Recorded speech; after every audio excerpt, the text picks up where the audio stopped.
Bom dia a todos. É com grande satisfação que estamos aqui mais uma manhã, amanhecer com Cristo, para refletirmos e que tenhamos nossos pensamentos elevados ao Mestre Jesus, sempre conectados com o alto, e que tenhamos nossos corações abertos e receptivos para a palavra que vamos ler, para o texto que vamos ler hoje. Que o Mestre Jesus possa estar conosco, nos auxiliando nesse entendimento. Escolhemos o texto do livro Pão Nosso, psicografia de Chico Xavier, pelo Espírito Emmanuel, o capítulo 3, o arado. E lá em Lucas, vamos falar sobre um versículo 62 do capítulo 9 de Lucas, que diz: E Jesus lhe disse: Ninguém que lança a mão do arado e olha para trás é apto para o reino de Deus. Aqui vemos Jesus utilizar na edificação do reino divino um dos mais belos símbolos. Efetivamente, se desejasse, o mestre criaria outras imagens. Poderia reportar-se às leis do mundo, aos deveres sociais, aos textos da profecia, mas prefere fixar o ensinamento em bases mais simples. Mais simples por quê? Porque ele tratava com um povo muito simples, né? Nós todos sabemos. É o início do cristianismo, né? O início dos povos, podemos até dizer.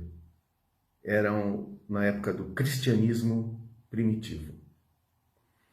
Então tinha que haver essa facilidade. O mestre, entendendo a dificuldade do ser humano daquela época em entender, ele usava das parábolas, desses exemplos corriqueiros, exemplos do dia a dia, para que o homem envolvido naquela ação mencionada por ele nas parábolas pudesse compreender, porque aquela parábola tinha a ver com o seu dia a dia, com a sua prática diária. Então se tornava muito mais fácil o entendimento. Era a melhor forma, né, de explicação. Ainda continuando, o arado é aparelho de todos os tempos. É pesado, demanda esforço de colaboração entre o homem e a máquina. Provoca suor e cuidado e, sobretudo, fere a terra para que produza. O arado constrói o berço das sementeiras e, à sua passagem, o terreno cede para que a chuva, o sol e os adubos sejam convenientemente aproveitados. Né? Veja se nós não temos isso no nosso dia a dia, né? Nós temos o berço da sementeira na nossa vida, né?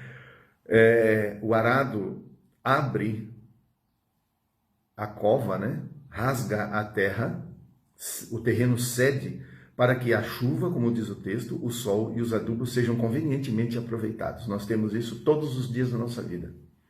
Resta-nos aproveitar.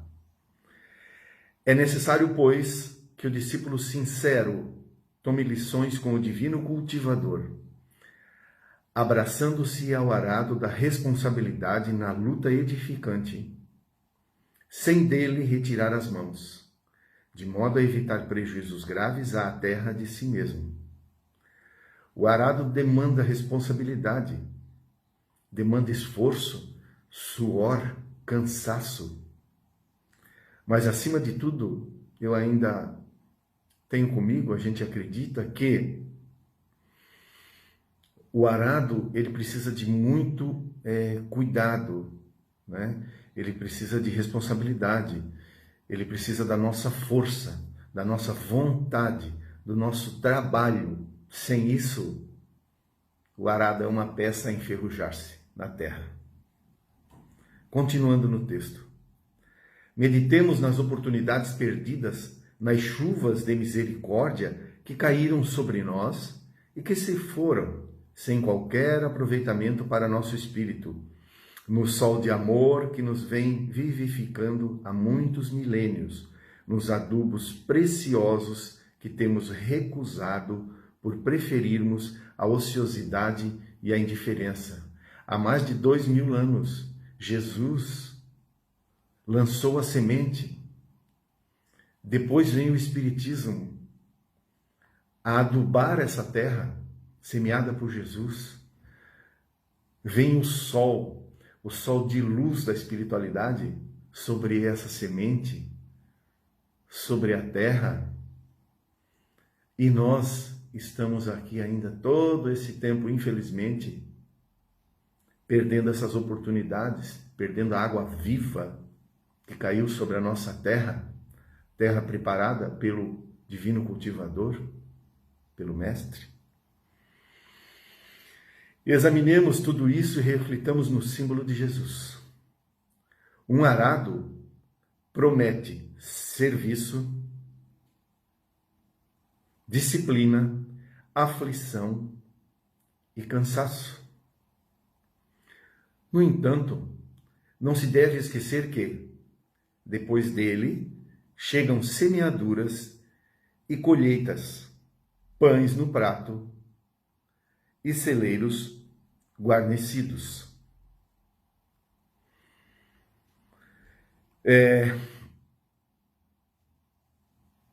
O arado, como funcionava? Era puxado normalmente por 2 bois. Ele tinha a ganga ou o jugo, né? Que ficava sobre os animais, separando os animais. E o homem que guiava os animais para fazer o sulco na terra, para preparar a sementeira. Temos que entender isso, né? Como funcionava. Quem de nós já arou uma terra com esses meios, né? É bastante difícil. Raramente, né? Acho que não se vê, principalmente hoje em dia, com a tecnologia e a agricultura desenvolvida como está aí com as máquinas, né? Mas, em Mateus, capítulo 11, versículo 28 e 30, Jesus falou: tomai sobre vós o meu jugo e aprendei de mim que sou manso e humilde de coração, e acharei descanso para as vossas almas, porque o meu jugo é suave e o meu fardo é leve. Nós temos que entender essa responsabilidade, como falou no texto, que nós devemos ter com o arado, né? Este arado que o mestre mencionou, que o mestre usou como exemplo, né? Para exemplificar os seus ensinamentos naquela época. Esse arado puxado por bois, separado pela ganga, pelo jugo, e conduzido pelo homem. Né? Veja a responsabilidade, o trabalho que nós temos que ter. É isso que quer dizer. O cuidado que nós temos que ter. Como ele diz, não é digno do reino aquele que lança a mão do arado e olha para trás, né? Ele não é apto para o reino de Deus. Por que ele não é apto? Porque ele está se preocupando, olhando para trás, se preocupando com as coisas do passado. Nós temos que olhar para trás e usar as coisas do passado a nosso favor hoje. Se erramos no passado, devemos lembrar disso como lição, para não errarmos mais no futuro. Né? É isso. E ainda acrescento, não está no versículo, mas o olhar para o lado. Também não devemos olhar para o lado. Aquele que olha para o lado, guiando o seu arado, e olha para o lado, desvia a atenção da frente, desvia a atenção do foco, tira a atenção do objetivo. E o objetivo está na frente, não está no lado. Olhando para o lado, estamos cuidando do outro arado, da outra vida. Não devemos desperdiçar nosso precioso tempo.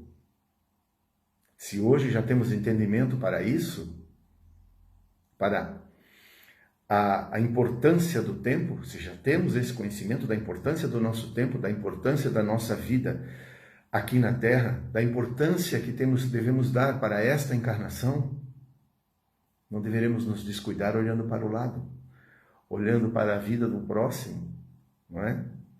Comentando, senão apenas para auxiliá-lo, olhar para o lado, guiando o nosso arado, mas para auxiliá-lo, usando inclusive nossas experiências do passado, olhando para trás rapidamente, apenas para lembrarmos das experiências do passado, né? Como falei anteriormente, se erramos, se cometemos algum equívoco, para recuperar aquele tempo perdido no passado e usar esta lição, olhando para o lado, para auxiliar o próximo, auxiliar o nosso irmão que está conosco nessa caminhada. Nosso irmão que está conosco nesse campo, arando esse campo. Auxiliá-lo. Se já temos alguma experiência neste campo que aramos, principalmente nós que recebemos a graça de termos o Espiritismo ao nosso lado, fonte viva de ensinamentos, nós temos essa responsabilidade, né, de conduzir, de arar a nossa terra e ajudar o nosso irmão a arar a sua terra também. E eu pergunto, quem de nós, né, está disposto a pegar o arado do estudo, da razão, do conhecimento, da humildade, do desinteresse pelas coisas terrenas, pelos prazeres da terra? Quem de nós está disposto a pegar esse arado, abrir este suco na terra da sua vida, para que assim, essa água viva dos ensinamentos do Cristo, a água viva do Evangelho, definitivamente venha a correr por este terreno, por este suco aberto na terra, com o nosso arado de conhecimento, de humildade, de boas intenções? Quem de nós está disposto a abrir este suco na terra, né? Para que essa água, então, do Evangelho corra definitivamente pelo terreno e assim venha a irrigar o plantio de hoje, né? Que nós sabemos, bem plantada, bem irrigada e cuidada com responsabilidade, vai trazer a colheita, a bela colheita do amanhã, nos campos verdadeiros, da vida verdadeira da espiritualidade. Quem de nós? Quem de nós está disposto a cavar no seu campo interior para encontrar as preciosidades que estão aí enterradas, como sementinhas prontas para germinar?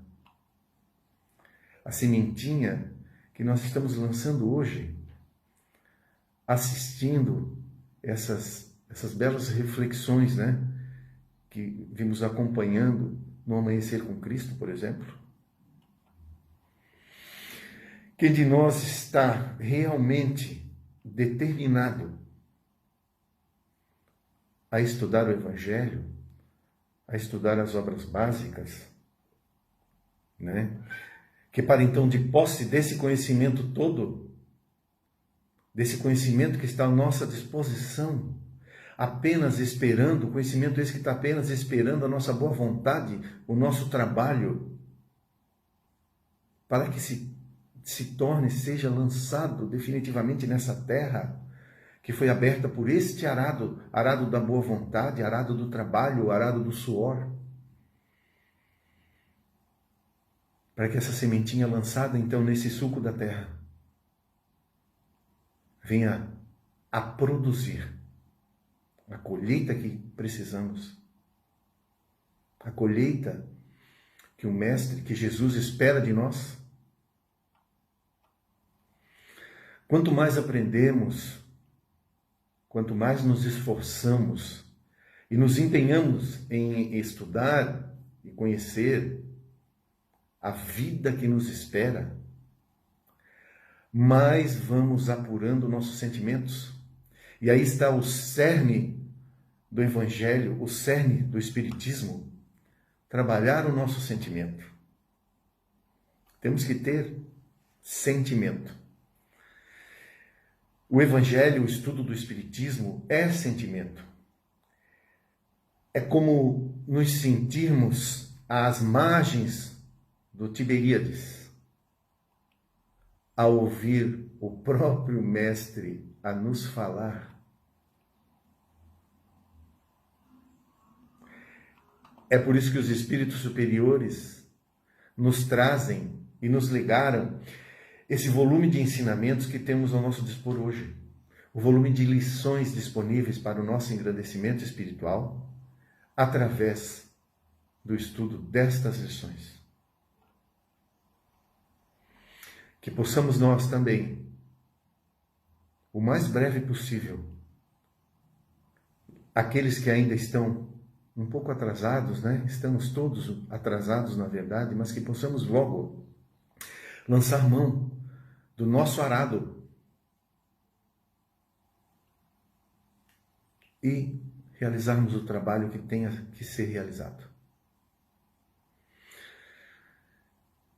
Esperamos ter sido claro o suficiente.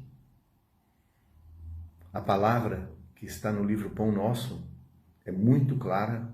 Emmanuel, na sua sabedoria e na simplicidade dessa escrita, né, na simplicidade desse texto, nos traz uma compreensão muito fácil de assimilar, muito fácil de assimilar.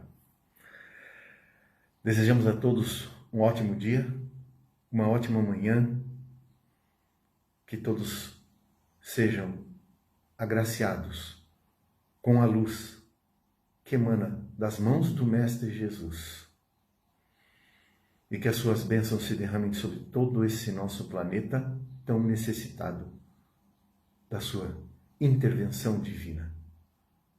Muito obrigado pela atenção, que todos fiquemos com Deus.